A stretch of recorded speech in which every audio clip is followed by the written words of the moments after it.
हरियाणा के हमारे ग्रामवासियों, आज का दिन बहुत विशेष है। विशेष इस नाते से है कि जिसकी चर्चा आज हम कर रहे हैं, ये काम भी बहुत विशेष हुआ है। क्योंकि एक समय ऐसा था कि घर हमारा लेकिन हम मालिक नहीं, ऐसी प्रथा में से हम सदियों से निकल रहे हैं। लेकिन हम लोगों ने सत्ता संभालते ही जब इस विषय का ध्यान किया तो ध्यान में आया, एक गांव के अंदर जहां हम रहते हैं उसमें एक लाल डोरा नाम का एक प्रावधान था। लाल डोरा के अंदर, गांव के अंदर जिस भी का मकान होता था उसके हाथ में उसका कोई कागज नहीं होता था, कोई इसकी रजिस्ट्री नहीं होती थी और हम अपना मालिकाना हक भी जता नहीं सकते थे। अब इस विषय को ठीक करने के लिए हमने एक प्रयत्न किया और लाल डोरा मुक्त करने का यह अभियान लिया, जिसके कारण से आपको अपने घर का मालिकाना हक मिला, आपके हाथ में कागज आ गए, आपके हाथ में रजिस्ट्री आ गई। ये अपने आप में था ना एक विशेष काम।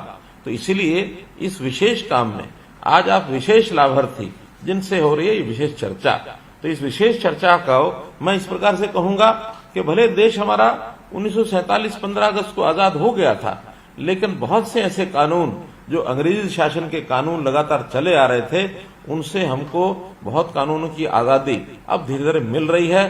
कई कानून तो आज भी ऐसे हैं जिनसे आजादी लेना भी बाकी है। लेकिन ये जो लाल डोरा का कानून जो था, इस कानून से हमने आजादी पाई। तो एक प्रकार का ये आजादी पाने का ही एक अगला प्रसंग, ऐसा मैं ध्यान करता हूँ। प्रिय घर खरीदारों, क्या आप अपना घर लेने के लिए सोच रहे हैं? अगर हाँ, तो अपने घर का सपना समय से पहले पूरा करने के लिए एम्पीरियम से ही घर लेना, क्योंकि एम्पीरियम पिछले कई सालों से लगातार समय से पहले पोजेशन दे रहा है। चाहे लेना हो फ्लोर या विला या ही लेना हो प्लॉट, आपको सब मिलेगा समय से पहले, आधुनिक सुविधाओं और बेहतरीन क्वालिटी के साथ, वो भी किफायती दाम पे।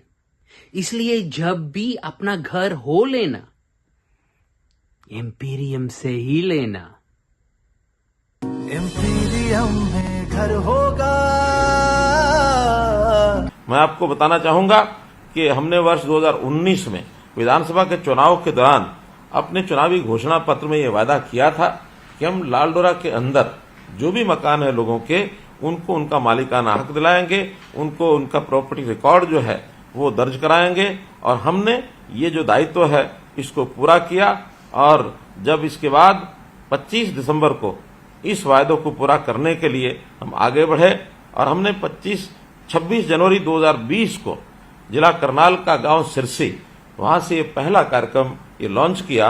और एक व्यक्ति को प्रधानमंत्री जी ने स्वयं उनके हाथ में रजिस्ट्री दी और प्रधानमंत्री जी को भी जब ये पता लगा कि हमने ऐसा कोई लाल डोरा मुक्त अभियान चलाया है, तो उनको यह बहुत अच्छा लगा और उन्होंने अपने हाथ से इस योजना को स्वामित्व का नाम दे करके और सबसे पहला लाभार्थी सिरसी गांव का उनके हाथ में रजिस्ट्री दी। न केवल इतना ही किया, बल्कि इस योजना को पूरे देश में लागू करने का भी एक प्रावधान उन्होंने बनाया। बहुत से प्रदेश इसको लागू कर चुके हैं। जब तक ये लागू नहीं था, बहुत समस्याएं हमारे सामने आती थी। गांव के अंदर पड़ोसी का झगड़ा होता था, हमारे प्लॉट और मकान की जो रजिस्ट्री नहीं होती थी, इसके कारण से मकान का कोई हम ऋण भी नहीं ले सकते थे। हम इस मालिकाना हक पर को जताने के लिए कई बार पड़ोसी से झगड़ बैठते थे, कभी परिवार के अंदर लड़ाई झगड़े होते थे। हमारे जो कोर्ट्स में जितने भी केस चलते हैं, उनमें इसी प्रकार के जमीनों के झगड़े ये बहुत अधिक होते थे। कोई धोखे से कब्जा कर लेता था, कहीं कहीं तो हमें निशानदेही आदि के विषय को लेकर के भी पड़ोसी से भी कई बार झगड़ा होता, उससे बातचीत खत्म हो जाती थी, हमारा भाईचारा समाप्त हो जाता था। तो इस भाईचारे को समाप्त होते हुए देखते हुए हमें जो समस्याएं आई, तब इस योजना को जैसे हमने लागू किया, तो इस योजना के लागू करते ही सब चीजें एक योजना से ही एक झटके में समाप्त हो गई, झगड़े खत्म हो गए, मालिकाना मिल गया। तो इस प्रकार से एक लाभदायक ये योजना हमने इसको चालू किया है। मैं आपको बताना चाहूंगा कि 6260 गांव हरियाणा के गांव हैं, जिसमें 25,17,000 ये प्रॉपर्टी कार्ड ये बनाने के लिए हमने उसकी निशानदेही करा करके अंतिम रूप दिया है। और अभी तक उनमें से 24,51,000 कार्ड धारकों को ये कार्ड मालिकों को ये कार्ड दिए भी जा चुके हैं और इन सबको परिवार पहचान पत्र के साथ जोड़ा गया है। और इन कार्डों के वितरण के बाद अब हमारे राजस्व विभाग ने रजिस्ट्री करनी शुरू की है। 4,62,000 संपत्तियों की ये रजिस्ट्री अब तक हो चुकी है। तो इस प्रकार से इस काम को हमने अंजाम दिया है और इसके अंदर लालडोरा के अंदर की भूमि और संपत्ति का रिकॉर्ड तो सही रहेगा, मालिकाना हक में भी कोई विवाद नहीं होगा और हमें लोन भी मिल सकेगा। हम अपने घर को बेचते हैं तो उसका रेट भी, उसके दाम भी अच्छे मिलेंगे। तो ये सब विषय हुए हैं। हमें अगर इसकी फर्द लेनी होगी तो इस फर्द को भी ऑनलाइन हम ले पाएंगे। जमीन की फर्द को ऑनलाइन किया है, जिसको फर्द के लिए हमको पटवारी के, हमको तहसीलदार के चक्कर काटने पड़ते थे। अब न पटवारी के पास जाना होगा, न तहसीलदार के पास जाना होगा। एक क्लिक बटन CSC पर हम जाएंगे, फर्द ऑनलाइन ले लेंगे तो उस फर्द का हम उपयोग कर पाएंगे। इसी प्रकार का शहरों में भी हमने प्रॉपर्टी जो है, उनकी संपत्ति जो है, वहां भी एक प्रॉपर्टी ID ये हमने बनाई है। और उस प्रॉपर्टी ID बनने के बाद शहर के वो सब नागरिक भी बहुत से विषयों से जो उनके झगड़े के कारण बनते थे, उन झगड़ों में से बच निकले हैं और शहरों की प्रॉपर्टी के दाम भी उससे बढ़ गए हैं। हमने बहुत से और इस प्रकार के काम किए हैं जो हमारे सबके जीवन को सुखी जिन्होंने किया है। और खास करके अगर मैं कहूं कि हमारे जो लड़ाई झगड़े, हमारे जो कोर्ट के अंदर चल रहे जो ऐसे विवाद होते थे, कभी कभी तो हमें ध्यान में है कि कोई एक झगड़ा सब तहसीलदार से शुरू हुआ, नायब तहसीलदार, उसके बाद वो तहसीलदार को भेजता है, तहसीलदार आगे DRO डिप्टी कमिश्नर उसको भेजता है, फिर वो कमिश्नर को भेजता है, कभी कभी FCR तक पहुंच जाता है। न जाने इस यात्रा में कब कौन अधिकारी उसको रिमांड पर भेज करके नीचे वो भेज देता था। तो ये जो केस वर्षों वर्ष तक पीढ़ी दर पीढ़ी भी कई बार चलते थे। ये सांप सीढ़ी का खेल जब चलता था तो हमने उसमें एक रिमांड की जो प्रथा होती है, उस रिमांड की प्रथा को समाप्त किया। और रिमांड की प्रथा को समाप्त करने से ये सांप सीढ़ी का खेल बंद हुआ और एक निश्चित समय में किसी भी झगड़े का या किसी भी विवाद का निपटारा ये करना सुनिश्चित हो गया है। एक बहुत बड़ा लाभ ये हमको हुआ है। इसी प्रकार से हमने हमारी जो रजिस्ट्रेशन है जमीनों की, रजिस्ट्रेशन, पंजीकरण, ये हमने शुरू किया है। कभी कभी तहसीलों में जाने के बाद भी हमको घंटों घंटे बैठना पड़ता है, दिनों दिन इंतजार में कई बार निकल जाते हैं कि आज रजिस्ट्री होगी, कल रजिस्ट्री होगी। तो हमने इसके लिए पूर्व में अपना समय निश्चित करने के लिए रजिस्ट्रेशन प्रथा ये लागू की है, ताकि जो भी दिन हमारा रजिस्ट्रेशन का होगा, अपॉइंटमेंट पहले लेते ही इस काम में हमारा जो समय बचेगा, हमारी जो ऊहापोह है वो बचेगी। इस काम को हमने शुरू किया है। इसी प्रकार से स्टाम्प पेपर ये खरीदने पड़ते थे। इस खरीद के बाद भी पैसा भी खर्च ज्यादा होता था, अलग अलग व्यक्तियों के पास जाना पड़ता था। इसके लिए हमने स्टाम्पिंग ये कार्यक्रम शुरू किया। तो स्टाम्पिंग से ऐसे बहुत से विषयों का ये हमको लाभ हुआ। कभी कभी जो सरकारी दफ्तरों में रिकॉर्ड होते थे, वो रिकॉर्ड की अलमारियां भरी रहती थी और पुराने रिकॉर्ड को ढूंढने के लिए कई दिन, कई महीने लग जाते थे। इसको भी ठीक करने के लिए हमने आधुनिक रिकॉर्ड रूम ये बनाए। आधुनिक रिकॉर्ड रूम बनने के बाद आपको किसी प्रकार का कोई रिकॉर्ड की जरूरत होती है, केवल एक बटन से जानकारी मिल जाती है कि कौन सा रिकॉर्ड कहाँ रखा है और तुरंत रिकॉर्ड को निकाल करके लाया जा सकता है। ये काम भी हमने किया है। ऐसे ही हम जानते हैं कि बहुत से विकास कार्यों के लिए जमीन की जरूरत सरकार को होती है और उस विकास कार्यों में जमीन का लेना अपने आप में, जिसको हम जमीन की जो प्रोक्योरमेंट है उस जो हम करते थे, एक्विजिशन करते थे, तो उस जमीन की एक्विजिशन में सरकार के अधिकारी अपने मनमर्जी से बहुत प्रकार से रेट कम, कभी ज्यादा, ये सब लगते रहते थे। और जब हम कोर्ट में दावा करते हैं तो उसकी अनाउंसमेंट कोर्ट हमको देती है। हमें कई बार लगता है कि बहुत कम पैसा मिला है और जहां खरीदी जाती है वो विभाग कहते हैं हमको ज्यादा पैसा खर्च करना पड़ा है। तो ये झगड़े भी बहुत हमारे चले हैं, नीचे कोर्ट से लेकर के सुप्रीम कोर्ट तक। और इसके कारण से बहुत से विवाद ये बने हुए हैं। पुराने समय की जो रिक्विजिशन की है हमने, एक्विजिशन की है, उस एक्विजिशन के आज भी कई विवाद कोर्ट्स में लंबित पड़े हैं। नई एक प्रथा शुरू की कि जमीन को सरकार को भी अगर खरीदना है, सरकार के किसी विभाग को खरीदना है, तो हमने भूमि पोर्टल ये शुरू किया कि ई भूमि पर किसी विभाग को चाहिए वो अपनी जरूरत बता सकते हैं, किसी किसान को, किसी भूमालिक को अपनी जमीन को बेचना है वो पंजीकरण करा सकते हैं। तो हम लोगों ने एक सरल तरीका अपनाया है और अभी तक आपको बताते हुए मुझे खुशी हो रही है कि लगभग 10,000 किसानों ने और 26,000 एकड़ भूमि इसका पंजीकरण करवाया है। बहुत सी जमीन को जरूरतमंदों ने खरीद भी लिया है, बहुत सी चीजें आगे भी चल रही हैं। इस प्रक्रिया को हम और तेजी से आगे बढ़ाएंगे ताकि सहमति से जमीन को बेचने वाला, खरीदने वाला सहमति से जमीन को बेच सके, खरीद सके। हमारे गांव में जो सरकारी काम होते हैं वो सरकारी काम के लिए सरपंच कहीं बैठता है, पटवारी कहीं बैठता है, कोई सरकारी अधिकारी आता तो कहीं और बैठता है। तब ध्यान में आया कि क्या जब प्रदेश सरकार का सचिवालय चल सकता है, जिले का सचिवालय चल सकता है, सब डिवीजन का सचिवालय चल सकता है, तो गांव का सचिवालय क्यों नहीं चल सकता।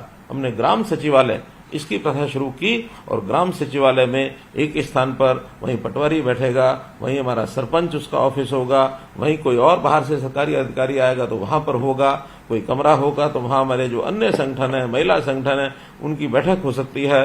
कोई गांव में छोटा बड़ा बैंक है उसको वहां खोल सकते हैं, हमारा जो CSC सेंटर है उसको वहां से चलाया जा सकता है। क्या एक ही परिसर में गांव के लोगों को सभी सरकारी सुविधाएं ये नहीं मिल सकती? क्या मिल सकती हैं। इसलिए हमने ग्राम सचिवालय बनाए और आज मुझे बताते हुए खुशी हो रही है कि 1856 गांव में ग्राम सचिवालयों की ये जो स्थापना है की जा चुकी है, जहां ग्राम स्तरीय अधिकारी, कर्मचारी सब वहां बैठते हैं और अपना सरकारी काम बहुत अच्छे से वो करते हैं।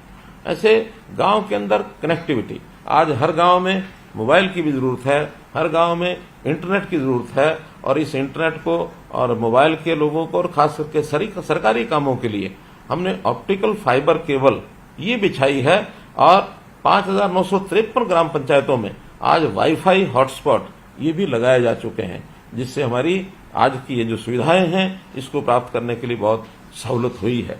गांव का कोई भी व्यक्ति अपनी मांग को एक पोर्टल पर डाल करके सरकार तक पहुंचा सकता है। केवल हम किसी के पीछे लगेंगे, कोई काम लेकर के हमारा सरकार तक पहुंचाएगा और पहुंचाने वाले की भी मर्जी होती है कितना पहुंचाएगा कितना नहीं पहुंचाएगा। हमने ये सुविधा हर गांव के नागरिक को ये दी है और ग्राम दर्शन पोर्टल ये बनाया है। 2 अक्टूबर 2020 को इसका हमने शुभारंभ किया था और हजारों की संख्या में ग्राम दर्शन पोर्टल पर मांग जो है नागरिकों की, उनकी शिकायतें, उनके सुझाव ये सब हमको प्राप्त हुए हैं और लगातार उसका समाधान हम कर रहे हैं।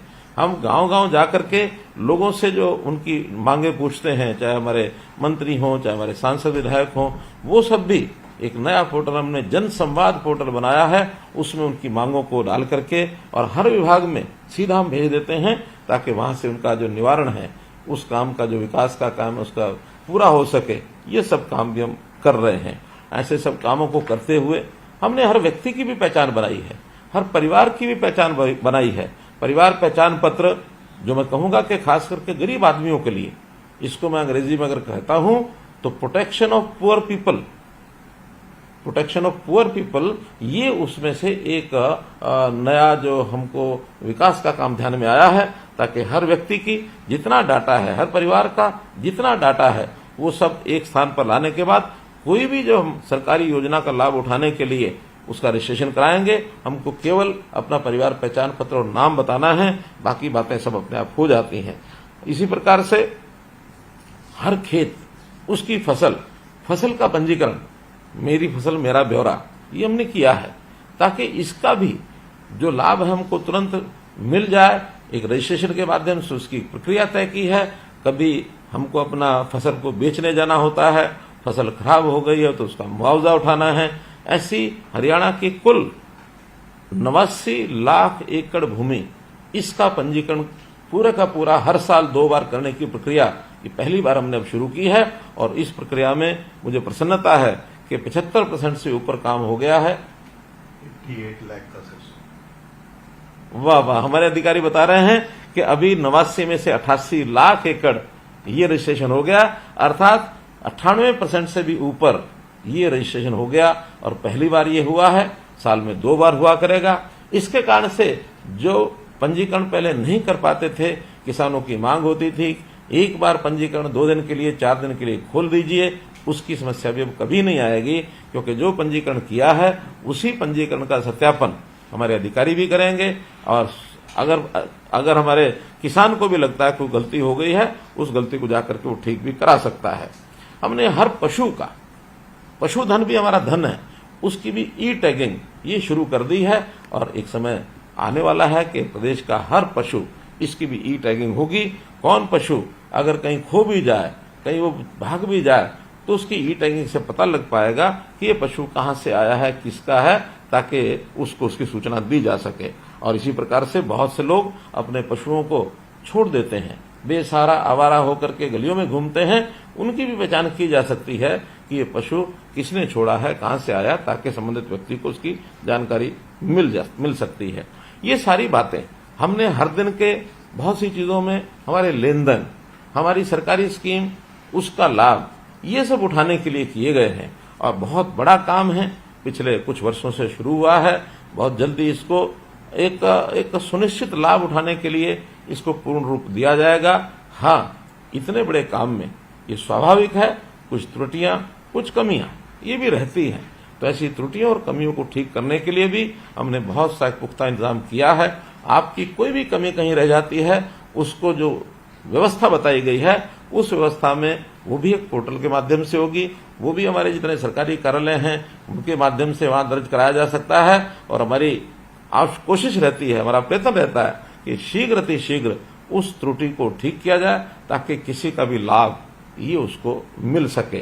याद रखना चाहिए कि हम किसी के अधिकार को दूसरा कोई हड़प जाए या उसको अपना अधिकार नहीं मिला, ये हमारी सरकार में संभव नहीं है। हर किसी को, खास करके गरीब आदमी, उसका अधिकार हम सुनिश्चित करने के लिए और इस सारी प्रक्रिया को मजबूती से लागू करेंगे। और जो कभी एक समय था अधिकार छिन जाते थे, जो कोई दबंग होता था, जो कोई ज्यादा ताकतवर आदमी होता था, वो चीजों को लेने में सक्षम हो जाता था, गरीब आदमी खिड़की तक पहुंच नहीं सकता था।